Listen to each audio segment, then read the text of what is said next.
Thank you, Sven, what it was like watching Eriksson's England win 5-1 in Munich. He applause will fill stadiums across Europe to honor Sven-Göran Eriksson, marking a life well lived with a broad legacy in football, but for me a moment of silence 23 years ago will always resonate when England's first overseas manager comes to mind. You don't normally associate football with quiet, but September 1, 2001 was not a normal occasion. Perhaps it wasn't real, just all in my head.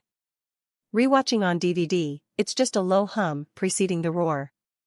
But as Michael Owen closed in on Oliver Kahn, 3 minutes after halftime, the goal line he was approaching was separated from most of the visiting supporters by the length of the pitch and the curve of the Olympia Stadium's athletics track.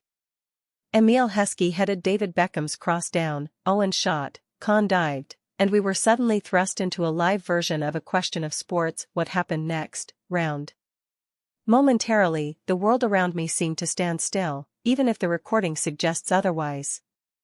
The memory may be defective yet is perfectly fresh. The home fans know what has happened and are stunned, but in an already disbelieving away end, we cannot be sure. Then Owen wheels away joyfully. The silence is replaced by euphoria. England are leading Germany 3-1 on their own patch, and it doesn't get better than that. Sven-Göran Eriksson embraces Fernando Torres. I cried, it was beautiful. Sven-Göran Eriksson fulfills his Liverpool dream. Read more. Except, of course, it did. Owen completed his hat-trick, then the 5-1 even Heskey scored chant was born. Yet as we mourn Eriksson, there is a danger of seeing this high as somehow a negative. International football is meant to be about the tournaments. Reaching them can bring a rush, but the lasting memories, for good or ill, are supposed to be made by what happens when you get there, at least for a country with England's football reputation, sense of self-worth and, just about, record. If you scan a skeptical eye down the results of the remaining 4 3/4 years that Eriksson was in charge, then Munich itself, and not just that sound of silence, looks illusory. It was Germany, not England, who contested the next year's World Cup final, and no Eriksson team made even the last 4 of a tournament. But the context gives the lie to that. Graham Taylor had buried the feel-good factor of Italia 90. Euro 96 was joyous yet led nowhere, given Terry Venable's scheduled departure. Glenn Hoddle squandered his France 98 achievements on faith healers and ill-judged media adventures before Kevin Keegan exposed his limitations and, it seemed, those of the English game as a whole. Indeed, the appointment of a foreign manager was seen as further proof of English decline. It seemed to be a hospital pass. After Keegan had resigned in the dressing room when Germany won the last game at the Old Wembley in October 2000, Howard Wilkinson, as caretaker, left Owen on the bench for the whole of the 0-0 draw in Finland, then all but wrote off the campaign. The talk, as Eriksson mulled over an offer, was of a second qualification failure in 3 World Cups. Paradoxically, it needed an outsider to demonstrate that, however poor the coaching and man management had been, there was plenty of talent to identify, to utilize, to nurture, to unleash, such as Owen, who was back to starting every meaningful game.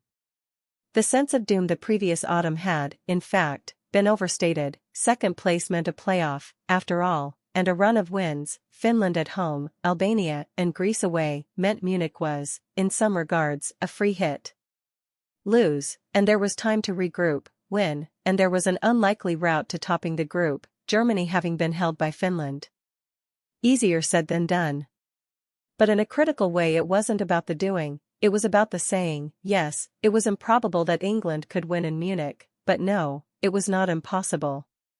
Germany scored early, through Karsten Janker, with a goal that could have destroyed confidence, under Hoddle, or Keegan, or Wilkinson it surely would have.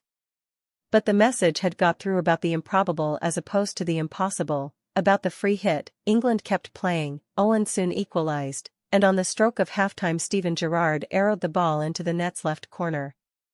And that was just the beginning. Over the remaining 5 years and beyond, it sometimes seemed that Fleet Street could not forgive Eriksson for Munich. Along with that silence I sensed in the stands, there must have been similar pauses in the minds of the pressbox legions who were made to eat their words that night. The Daily Mail had greeted the arrival of the man behind a victory for the ages with a story headlined, we've sold our birthright down the fjord to a nation of 7 million skiers. Every goal was a rebuke. His conduct away from the action, his affairs and the flirtation with Chelsea, were irrelevant to his fitness for the job, but were eagerly seized upon by journalists who would, themselves, swap employers for the right sum. You can argue against his performance in finals, especially 2006, but even if you ignore the injury misfortune of 2002 and 2004, the two managers before Eriksson and the first three that followed managed one quarter-final between them. Focusing on qualifying, in 2 3/4 campaigns, Eriksson dropped 11 points, the same number Hoddle and Keegan lost in limping to Euro 2000. Once the Swede was forced out and the hostile media got the English coach they wanted, Steve McLaren dropped 13 points in not making it to Euro 2008. Journalists that called for Eriksson's dismissal on the Monday mornings after his teams qualified never issued mea culpas for what followed when they got their wish. Watching England has taught me never to take qualification for granted and that we can get a bad result against anybody. Munich T.